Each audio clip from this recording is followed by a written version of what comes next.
জানাবো এবার ভারতীয় মিডিয়ায় আক্রমণের টার্গেট তারেক রহমান। চালের বাজার চড়া, দাম কম মুরগি ও ডিমের। এবং সর্বশেষ জানাবো ইরানের 3 মিসাইল উৎক্ষেপণ কেন্দ্র ধ্বংস, কমান্ডারকে হত্যার দাবি ইসরায়েলের। শুনছিলেন সংবাদ শিরোনাম, এবারে বিস্তারিত। এবার ভারতীয় মিডিয়ায় আক্রমণের টার্গেট তারেক রহমান।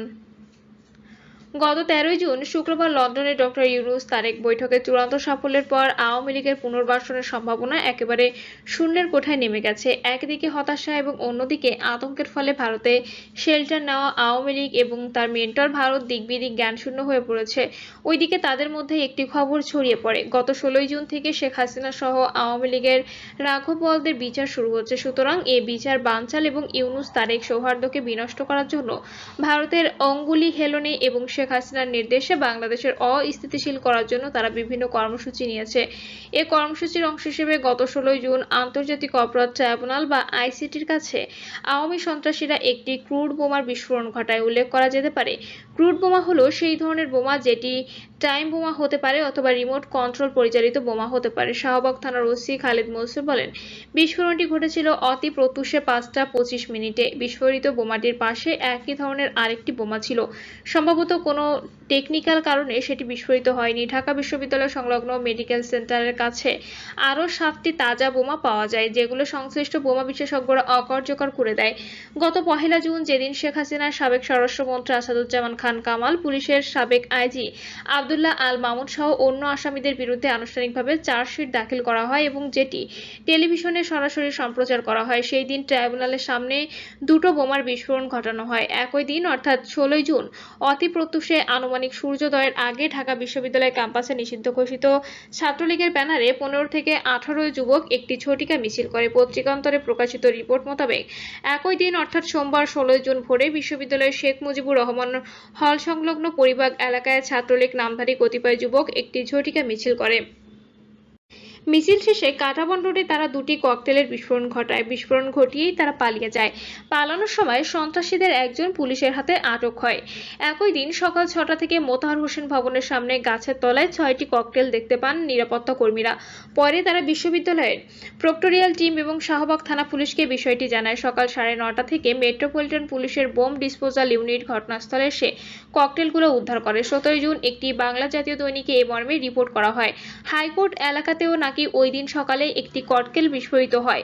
সর্বশেষ খবরে প্রকাশ, নিষিদ্ধ আওয়ামী লীগ ও ছাত্রলীগের ঝটিকা মিছিল এবং বোমা ছুড়ে মারার প্রাথমিক প্রমাণ পাওয়ার পর গত 18 জুন পর্যন্ত 7 জনকে গ্রেপ্তার করা হয়েছে। এখানে কয়েকটি তথ্য পাঠকদের জানিয়ে রাখা দরকার।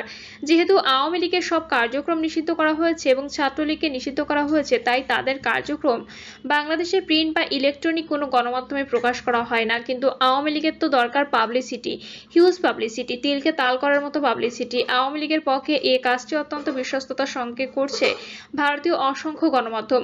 কয়েক মাস আগে ভারতীয় গণমাধ্যমের মধ্যে রিপাবলিক টিভি নিয়ে বাংলাদেশ কিছু আলোচনা শুরু করেছিল, কিন্তু বাংলাদেশ বিষয়ক সংবাদ পাঠ এবং সংবাদ পর্যালোচনায় ময়ূক চৌধুরী নামক এক ভাড়কে আনা হয়, যে কিনা গোপাল ভাড়কেও হার মানায়।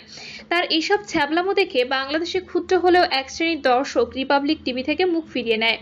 এখন গণমাধ্যমে আওয়ামী লীগের পাবলিসিটি কাজের মুখ্য ভূমিকা পালন করছে দি ওয়াল নামের টিভি চ্যানেলটি। শুধু দি ওয়াল নয়, হিন্দুস্তান টাইমস, ইন্ডিয়া টুডে থেকে শুরু করে দি নর্থ ইস্ট নামক গণমাধ্যমটি অনবরত বাংলাদেশ বিরোধী, বিশেষ করে ডক্টর ইউনূস বিরোধী প্রচারণা চালিয়ে যাচ্ছে। দি ওয়ালের নির্বাহী সম্পাদক অমল রায় এক সময়কার আকাশবাণী কলকাতার দেবদুলাল বন্দ্যোপাধ্যায়ের মতো ভারী গলায় প্রতিদিন আওয়ামী লীগের লিফলেট পাঠের মতো আজগুবি ও গাঁজাখুরি সংবাদ পাঠ করে যাচ্ছেন। আর ওইদিকে দি নর্থ ইস্টের চন্দন নন্দী প্রায় প্রতিদিন একটি করে বুলশিট ছাড়ছেন। কখনো বাংলাদেশের সেনা বিদ্রোহ এই হয় এমন খবর ছাড়ছেন, আবার কখনো চিকেন নেক থেকে বাংলাদেশ আক্রমণের হুমকি দিচ্ছেন। তবে আমার ভাবতে অবাক লাগে, অন্তত 2 জন বাংলাদেশি মহিলা চন্দন নন্দী এবং দিল্লির গৌতমের ইন্টারভিউ নিয়ে ইউটিউবে ভাইরাল করেছেন। তবে এমন মারাত্মক রাষ্ট্রদ্রোহী এবং হিংসাকে উস্কে দেওয়া মন্তব্য বাংলাদেশ থেকেই দেওয়া হচ্ছে নাকি ভারতে বসে এসব অপকর্ম করা হচ্ছে, সেটি এখনো বোধগম্য হচ্ছে না।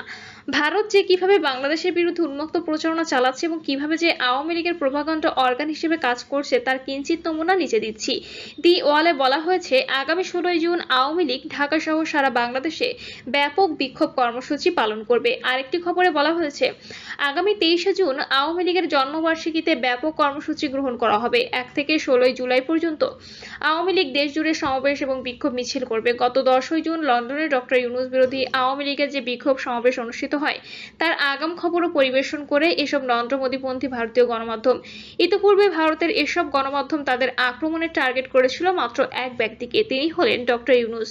তখন ডক্টর ইউনূস এবং বিএনপির মধ্যে কিছুটা টানাপোড়েন চলছিল। তখন তারা ভেবেছিল ডক্টর ইউনূসকে সরাতে পারলেই বাংলাদেশ থেকে ভারতের আপদ বিদায় হয়। এজন্য তখন তাদের স্ট্র্যাটেজি ছিল বিএনপিকে তোষণ করে তাদের হাত করা। কিন্তু লন্ডন বৈঠক ভারতের তথা আওয়ামী লীগের সব রণকৌশলকে তছনছ করে দিয়েছে।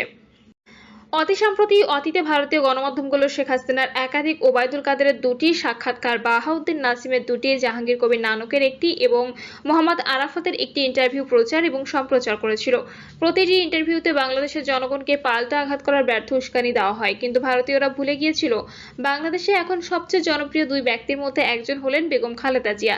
তিনি এখন দ্রুত আরোগ্য লাভ করছেন। শহীদ প্রেসিডেন্ট জিয়াউর রহমানের মতে বেগম খালেদা জিয়াও শুরু থেকে উপলব্ধি করেন রাজনৈতিকভাবে বাংলাদেশের 1 নম্বর শত্রু হলো ভারত। এখন যদি ডক্টর ইউনূসের বিরুদ্ধে বিএনপির মাঠে নামে তাহলে তার মোক্ষম সুযোগ গ্রহণ করবে ভারত এবং আওয়ামী লীগ যত দ্রুত। শুক্রবার এ কলামে আমি উল্লেখ করেছি কিভাবে বিএনপিকে রাজপথে যাওয়া থেকে বিরত রাখেন বেগম জিয়া। শুধু স্ট্যান্ডিং কমিটিকেই নয়, রোববার 8 জুন বেগম জিয়া তার পুত্র তারেক রহমানের সঙ্গেও কথা বলেন। একটি অসমর্থিত খবরে প্রকাশ, লন্ডন চালের বাজার চড়া, দাম কম মুরগি ও ডিমের। নতুন চাল আসার পর রাজধানীর বাজারগুলোতে চালের দাম কিছুটা কমলেও ফের বেড়েছে চালের দাম।